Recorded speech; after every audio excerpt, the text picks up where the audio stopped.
गरीबी के बारे में। निरपेक्ष गरीबी जो है वो क्या होती है? निरपेक्ष गरीबी एक ऐसी अवस्था है जिसके अंदर व्यक्ति के पास में इतनी भी पर्याप्त आर्थिक संसाधन नहीं होते हैं जिससे कि वो अपनी बुनियादी आवश्यकताओं को पूरा कर सके। ठीक है। और ये जो निरपेक्ष गरीबी होती है तो भारत के अंदर जब कैलकुलेट करते हैं तो व्यक्ति के आधार पर नहीं की जाती। किसके आधार पर करते हैं? परिवार के आधार पर। और एक परिवार में कितने सदस्य माने जाते हैं? 5 सदस्य जो है माने जाते हैं। और गरीबी जो है आय के आधार पर कैलकुलेट नहीं होती। किस आधार पर होती है? व्यय के आधार पर। कौन सा व्यय? उपभोग पर किया गया व्यय। और ये उपभोग पर किया गया व्यय जो है वो कौन करता है? मतलब उपभोग पर किया गया व्यय मतलब कौन से उपभोग पर किया गया व्यय? कंजप्शन। कंजप्शन का एक्सपेंडिचर है, परिवार के द्वारा उपभोग पर किया गया व्यय। और कौन कर रहा है? ये परिवार। परिवार के द्वारा उपभोग पर कितना व्यय किया गया। और फिर इसमें भी बुनियादी आवश्यकता। तो बुनियादी आवश्यकताओं को खरीदने के लिए जितने मिनिमम जितने रुपए की आवश्यकता होती है उसको अपन क्या बोलते हैं? उसको बोलते हैं पॉवर्टी लाइन। पॉवर्टी लाइन का निर्धारण कौन करता है? नीति आयोग। पहले कौन करता था? योजना आयोग करता था। और फिर उसके बाद में गरीब परिवारों की पहचान करते हैं। पहचान करने का काम कौन करेगा? एनएसओ। एनएसओ जो है उसके लिए एक सर्वे करता है। कौन सा सर्वे करते हैं? हाउस होल्ड कंजप्शन एक्सपेंडिचर सर्वे। परिवारों का उपभोग व्यय का सर्वे जो है किया जाता है। और जिन परिवारों का उपभोग व्यय गरीबी रेखा से कम है उन्हें बीपीएल परिवार कह देते हैं। जिनका उपभोग व्यय गरीबी रेखा से ज्यादा है उनको एपीएल परिवार कह देते हैं। तो बीपीएल परिवार और एपीएल परिवार जो है वो होते हैं। और इस मेथड को हेड काउंट मेथड कहा करते हैं। फिर ये जो सर्वे होता है, इस सर्वे में 3 प्रकार की विधियों का प्रयोग किया जाता है। सबसे पहला तो कौन सा था? URP, uniform reference period. इसमें यह देखा जाता है कि पिछले 30 दिन में खाद्य आवश्यकताओं पर किए गए व्यय को देखा जाता है। और फिर होता है एमआरपी। एमआरपी का क्या मतलब होता है? मॉडिफाइड रेफरेंस या रिकॉल पीरियड। इसमें क्या देखेंगे? 30 दिन में किए गए खाद्य व्यय, जो खाद्य व्यय वो तो देखेंगे, उसके साथ साथ पिछले 365 दिनों में कौन कौन सी चीजों पर? शिक्षा पर, स्वास्थ्य पर, कपड़ों पर, जूतों पर और अन्य टिकाऊ वस्तुओं पर किए गए व्यय को भी देखा जाता है। और फिर आता है एमएमआरपी। इसके अंदर खर्चों को 3 भागों में बांट देते हैं। 7 दिन के खर्चे, 30 दिन के खर्चे और 365 दिन के खर्चे। ठीक है। और अभी वर्तमान में किसका प्रयोग करते हैं? एमएमआरपी जो है एमएमआरपी का प्रयोग किया जाता है। फिर गरीबी का वर्गीकरण देखा था। तो वर्गीकरण कैसे होता है? तो जनसंख्या को 2 भागों में बांट देते हैं। एक तो निर्धन परिवार और दूसरे गैर निर्धन परिवार। निर्धन परिवार वापस 2 प्रकार के होते हैं। एक तो चिरकालिक क्रॉनिक और दूसरे अल्पकालिक ट्रांजिएंट। जो क्रॉनिक पुअर है वो 2 प्रकार के होते हैं। एक तो सदैव निर्धन ऑलवेज पुअर और दूसरे सामान्यतया निर्धन ऑलवेज पुअर और यूजुअली पुअर। तो सदैव निर्धन तो कौन है? जो हमेशा गरीबी रेखा से नीचे जीवन यापन करते हैं वो है ऑलवेज पुअर। और सामान्यतः निर्धन कौन है? जो वैसे तो गरीबी रेखा से नीचे जीवन यापन करते हैं लेकिन कभी कभी ऊपर भी आ जाते हैं। तो इसको बोलते हैं यूजुअली पुअर। और फिर उसके बाद में आता है अल्पकालिक। अल्पकालिक में दो प्रकार के होते हैं। तो चक्रीय, चर्निंग पुअर। चक्रीय निर्धन कौन से होते हैं? जो गरीबी रेखा से ऊपर नीचे होते रहते हैं, वो चक्रीय। और दूसरे दूसरे कौन से होते हैं? दूसरे जो है वो अनियमित या ओकेजनली। ओकेजनली जो निर्धन होते हैं वो वैसे तो गरीबी रेखा से ऊपर रहते हैं, लेकिन कभी कभी नीचे भी आ जाता है। और जो नॉन पुअर है वो हमेशा ही गरीबी रेखा से ऊपर होते हैं। फिर भारत में गरीबी का आकलन का एक इतिहास पढ़ा था पढ़ने। उसे पढ़ा, पहली बार जो भारत में गरीबी का आकलन किसने किया था? दादा भाई नौरोजी ने। कब किया था? 1867-68 किया था। ठीक है। और उसके बाद में उन्होंने बाद में किताब पब्लिश की थी, poverty and un British rule in India. 1901 के अंदर लंदन में प्रकाशित की गई थी, poverty and un British rule in India. उसके बाद जवाहरलाल नेहरू के नेतृत्व में बनी थी राष्ट्रीय आयोजना समिति, नेशनल प्लानिंग कमेटी। कब बनी थी? 1938 में। और इसी ने कहा था कि बुनियादी आवश्यकता है रोटी, कपड़ा और मकान। फिर उसके बाद में बॉम्बे प्लान बना 1944 में। ये उद्योगपतियों का प्लान था, इसको टाटा बिरला प्लान भी कहा जाता है। फिर भारत आजाद हो गया। आजाद होने के बाद में बड़ा प्रयास जो है हुआ 1971 में।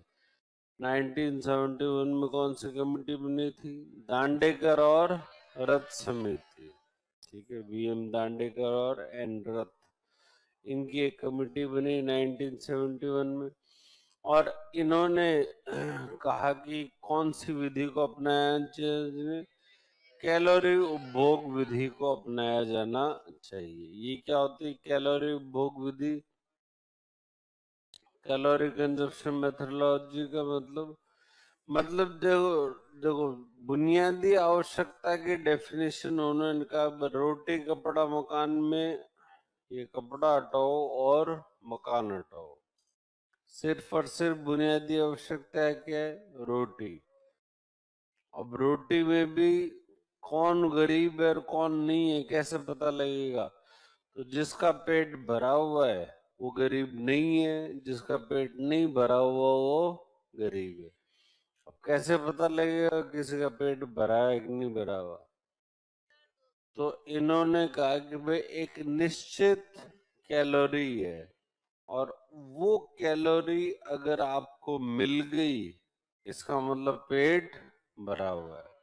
अब कोई आदमी ऐसे कहे मैं तो खाता ही जा रहा हूँ, मेरा पेट भर ही नहीं रहा, तो भैया आपका पेट ऐसे नहीं भरेगा। लेकिन आपको इतनी कैलोरी मिल गई है, एक सर्टेन अमाउंट ऑफ कैलोरी अगर आपको मिल गई है, तो इसका मतलब पेट भरा हुआ है। तो इस तरीके से कैलोरी के आधार पर गरीबी का आकलन वो किसने किया? दांडेकर और रथ समिति ने जो किया था 1971 में। उसके बाद में वो इंदिरा गांधी के टाइम की बात है। उसके बाद में इंदिरा गांधी की सरकार जो चली गई, और फिर जनता पार्टी की सरकार बनी, मोरारजी देसाई जो है वो बने। उस समय जो है वो एक और कमेटी बनाएगी जिसका नाम था वाई के अलग समिति। प्रयोग किया जाना चाहिए। बोलो भाई, क्या क्या कहा था? कैलोरी उपभोग का विधियों का प्रयोग किया जाना चाहिए। और 2250 कैलोरी जो है प्रति व्यक्ति प्रतिदिन। उसके बाद वाई के अलग समिति ने क्या किया, कब बनी थी पहले तो अलग समिति? 1979 में। और क्या किया उन्होंने, गांव और शहरों के लिए कैलोरी की आवश्यकता अलग अलग होती है। गांव के लिए तो कितनी होती है, 2400 कैलोरी, और शहरों के लिए 2100 कैलोरी जो है होती है। और साथ में कैलोरी के साथ साथ किसका ध्यान रखें, पोषण संबंधी आवश्यकताओं का भी ध्यान रखा जाना चाहिए। फिर है डीटी लकड़ावाला समिति, ये कब बनी थी, 1993 में। और इन्होंने क्या कहा था, डीटी लकड़ावाला समिति ने क्या कहा, इन्होंने कहा महंगाई को समावेशित करो। पहली बात तो कैलोरी उपभोग विधि जो है वो सही है, और दूसरा उसमें महंगाई समावेशित करो, और महंगाई को समावेशित करके राज्य आधारित गरीबी रेखा जो है उसका की गणना की जानी चाहिए। इसके बाद में सुरेश तेंदुलकर समिति, ये बनी थी 2005 में। 2009 में इसकी रिपोर्ट आई थी।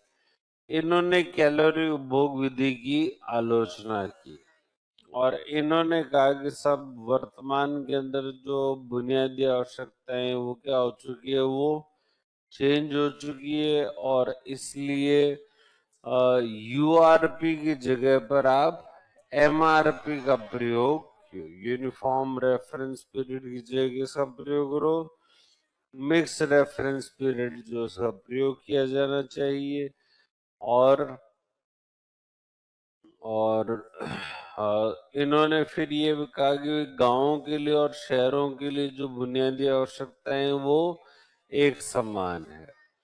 और फिर इनके उसके अनुसार उन्होंने गरीबी रेखा बताई कि शहर के अंदर तो 2011-12 में कितनी है, 5000 रुपए प्रति परिवार प्रति माह, यानी 1000 रुपए प्रति व्यक्ति प्रति माह, यानी 33, लगभग 33 रुपए प्रति व्यक्ति प्रति दिन।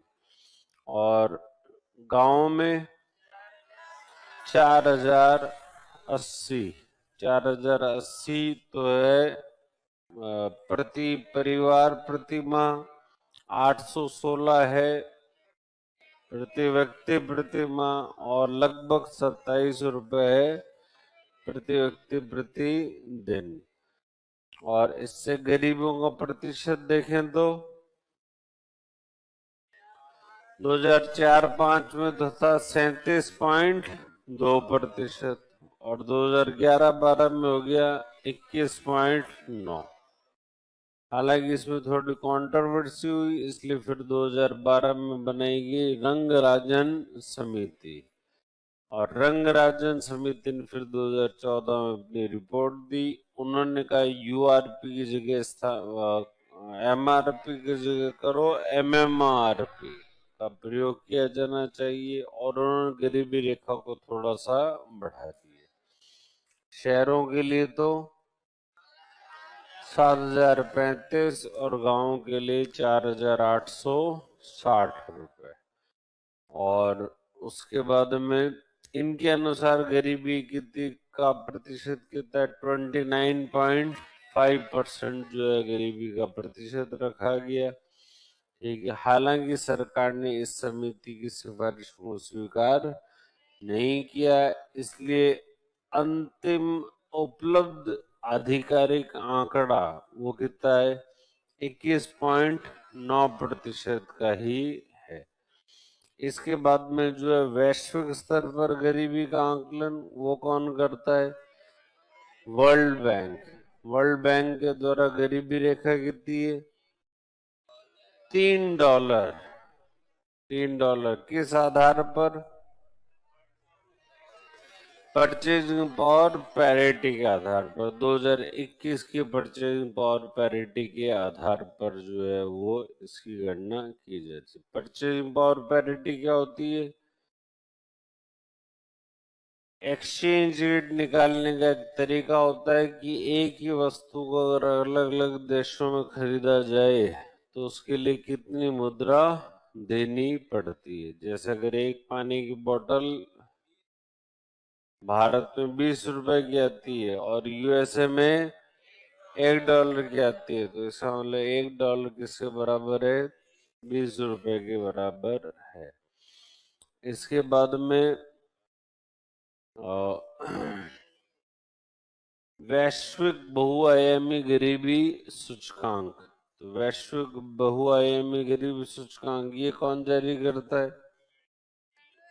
यूएनडीपी। यूएनडीपी और साथ साथ में एक संस्था है Oxford poverty and human development initiative. ठीक है, इन दोनों ने 2010 के अंदर शुरुआत की थी। 3 आयाम होते हैं और 10 इंडिकेटर होते हैं। वो 3 आयाम कौन से हैं? स्वास्थ्य, शिक्षा और जीवन स्तर। स्वास्थ्य के 2 इंडिकेटर हैं, पोषण और चाइल्ड मोर्टेलिटी रेट, पोषण और बाल मृत्यु दर। और शिक्षा के स्कूली शिक्षा के वर्ष और स्कूल उपस्थिति। और जीवन स्तर के पक्का घर होना चाहिए, पक्के घर में विद्युत की आपूर्ति, पानी की आपूर्ति, स्वच्छ पेयजल होना चाहिए और भोजन पकाने का ईंधन हो, एलपीजी वगैरह हो। और इसके अलावा जो है वो स्वच्छता हो, सैनिटेशन होनी चाहिए और परिसंपत्तियां होनी चाहिए। तो इस तरीके से ये 10 इंडिकेटर होते हैं। और इसके आधार पर अगर देखा जाए तो 2019-21 का जो सर्वे था, उस सर्वे के अनुसार देखा जाए तो भारत में गरीबों का प्रतिशत 16.4% है। फिर है नीति आयोग।